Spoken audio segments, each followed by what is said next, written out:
Jadi, direksi dan komisaris kalau keberatan tidak bersedia, tidak menerima tantiem, berhenti. Komisaris paling banyak 6 orang, kalau bisa cukup 4 atau 5.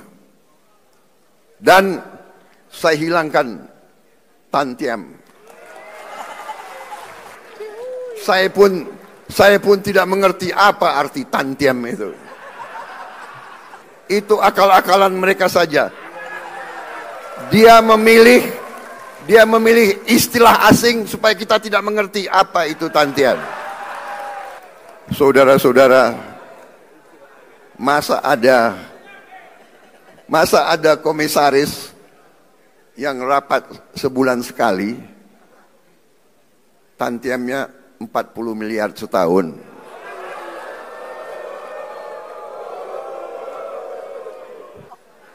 Saya juga telah perintahkan ke Danantara, direksi pun tidak perlu tantiem kalau rugi. Dan untungnya harus untung benar, jangan untung akal-akalan. Kita sudah lama jadi orang Indonesia. Dan kalau direksi itu, kalau komisaris itu keberatan, segera berhenti, saudara-saudara sekalian. Saudara-saudara sekalian, pemilu masih lama. Ini kayak rapat di kecamatan aja ini.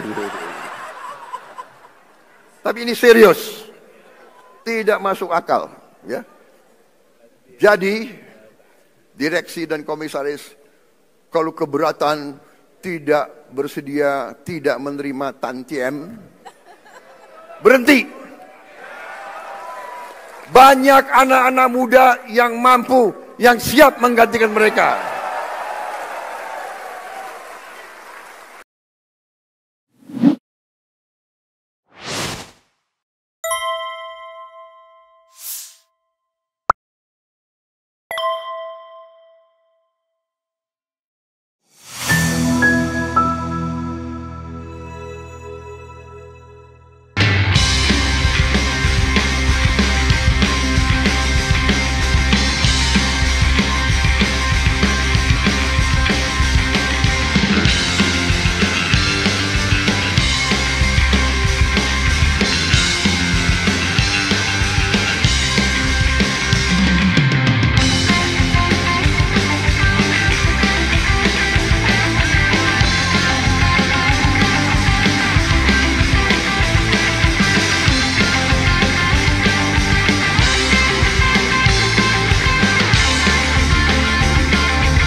Sobat-sobat semuanya, saya bersama Pak Ugroseno itu akan bicara 2 hal. Pertama mengenai pemberian amnesti, abolisi kepada Tom Lembong dan Hasto serta ribuan narapidana lainnya. Kemudian yang kedua mengenai penghapusan tantiem atau bonus tahunan yang dikeluarkan oleh CEO Danantara. Nah, untuk itu saya ingin memulai. Nanti Pak sekitar 5 menit, nanti 5 menit berikutnya Pak Ugro sebelum kita press conference. Jadi saudara sekalian, saya mulai dari Danantara. Saya sama Pak Ugro ini pernah menjadi komisaris utama di BUMN. Jadi memang komisaris utama tuh atau komisaris tuh enak betul. Kerjanya sebenarnya nggak banyak-banyak amat. Rapat paling cuma sebulan 2 kali saja. Karena itu menurut saya pusan tantiem itu sudah baik. Karena pendapatan seorang komisaris itu juga sudah lumayan menurut saya ya. Antara 100, 150, 200 juta, mungkin sekarang ada yang 250 juta per bulan. Apalagi kemudian ada yang rangkap jabatan dengan sebagai wakil menteri, sebagai pejabat eselon 1 dan lain sebagainya. Jadi saya pribadi mendukung langkah ini yang saya sebut langkah untuk menyelamatkan para aktivis, pejabat publik, dan para profesional. Coba bayangkan, saya sudah mengkalkulasi kalau tantiem itu tetap dipertahankan, kalau Anda ditempatkan di komisaris Pertamina misalnya, Anda bisa menerima 4 miliar per bulan sekarang, bayangkan. bisa terima 4 miliar per bulan. Kalau dipotong katakanlah 15% pajak, itu Anda masih bisa terima 3,4 miliar. Kan nggak kebayangkan. Bayangkan kerjanya tidak ini. Oh, BUMN kan itu adalah korporasi. Iya, korporasi, tetapi governance-nya masih di bawah Kementerian BUMN. Jadi dia seperti hybrid. Di satu sisi dia korporasi seperti swasta, tapi di sisi lain dia di bawah governance atau tata kelola pemerintahan. Jadi ini kebijakan yang saya pribadi dukung. Yang berikutnya adalah kebijakan memberikan abolisi kepada Tom Lembong. Saya tidak memberikan komentar apa-apa terhadap pemberian amnesti karena saya menganggap bahwa ada tindak pidana yang terbuktinya. Tetapi tentu saya tidak absolut mengatakan iya dan tidak karena saya tidak mengikuti persis kasus Tom Lembong, kasus Hasto dalam tingkat pengadilan.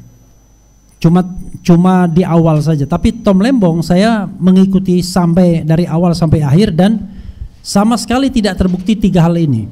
1, tidak ada yang namanya uang yang datang atau transfer yang datang ke Tom Lembong maupun pihak yang terafiliasi dengannya, dia tidak terima aliran dana.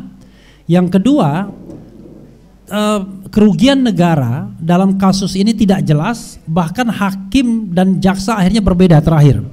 Jadi mulai dari BPKP beda, jaksa beda, dan hakim terakhir beda. Ketidakjelasan kerugian. Nah, yang ketiga adalah tidak jelas mens reanya atau niat jahatnya. Padahal niat jahat inilah yang akan menentukan sebuah kasus korupsi termasuk di dalamnya itu apakah layak dihukum atau tidak. Jadi 4,5 tahun itu adalah hukuman yang zalim, yang salah, yang keliru, yang tidak mempertimbangkan fakta dan sudah seharusnya kemudian dihapuskan, diabolis, sehingga dengan demikian Tom Lembong tidak hanya bebas tetapi tidak termasuk lagi orang yang katakanlah pernah dianggap menjadi narapidana korupsi. Begitu saudara sekalian. Soal nanti dia mau minta ganti rugi atau orang lain kemudian menggugat dan lain sebagainya itu soal lain. Tetapi intinya adalah ini kebijakan Prabowo yang baik. Tumben-tumbennya Refli Harun memuji Prabowo untuk 2 hal ini. Penghapusan bonus sebagai komisaris dan pemberian abolisi kepada Tom Lembong. Begitu. Assalamualaikum warahmatullahi wabarakatuh. Silakan Pak Ugro.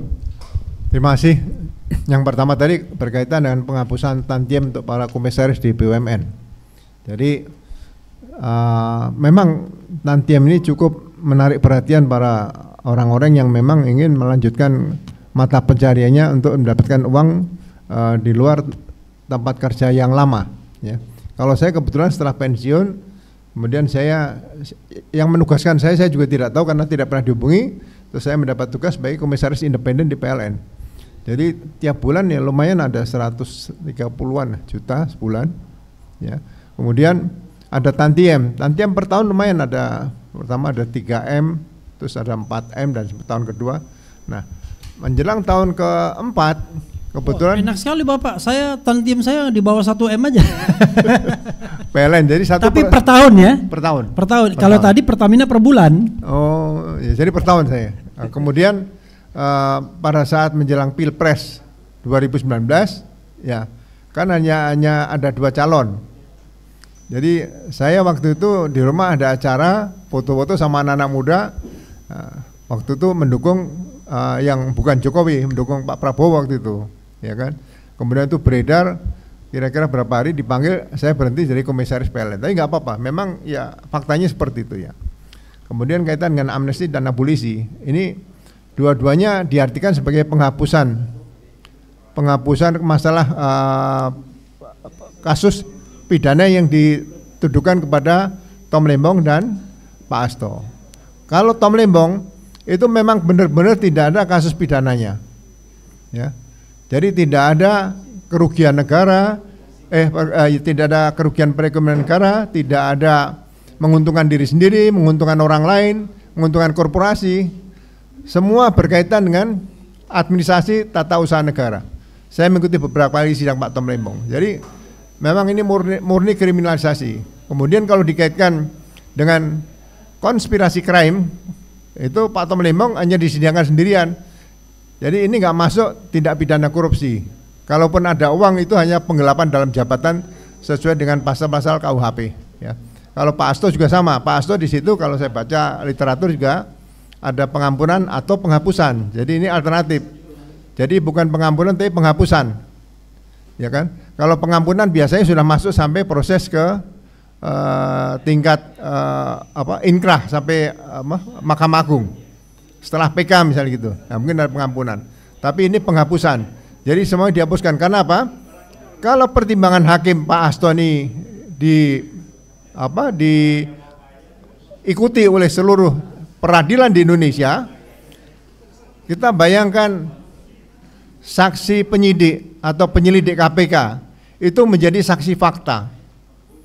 Hakim memberikan pertimbangan bahwa itu sah karena tidak diatur di pasal 168 KUHP. Pasal 168 KUHP itu adalah saksi yang tidak bisa didengar keterangannya, yaitu saksi derajat ketiga dari terdakwa baik ke atas maupun ke bawah. Jadi hanya itu saja saksi tidak dapat diperiksa. Berarti saksi lain bisa diperiksa. Padahal kembali ke pasal pasal 1 ya nomor 27 tentang saksi. Saksi adalah saksi yang mendengar, melihat dan mengalami. Jadi sekali lagi ya saya berikan apresiasi penghormatan pada Pak Presiden Prabowo Subianto sudah mengambil langkah yang tepat, mengembalikan marwah hukum acara pidana ini kepada dogma yang atau aturan yang harusnya dilakukan oleh para penegak hukum seperti itu. Kalau tidak ada ini, saya nggak tahu hukum ke depan seperti apa. Terima kasih, itu saja. Ya, terima kasih Pak Ugro. Tepat ya, sebentar lagi 1-2 menit lagi pukul 15.30 Mas Agus Yunanto, the time is yours right now. Mana Mas Agus? Mas Agus Yunanto? Oke. Silakan Anda mengarrange semuanya. Saya akan undur diri. Ada Dr. Tifa sudah datang, kemudian Mas Roy Suryo sudah datang. Yang paling penting jangan diisi kursi ini ya. Oke, silakan. Mana orangnya? Saya undur diri ya.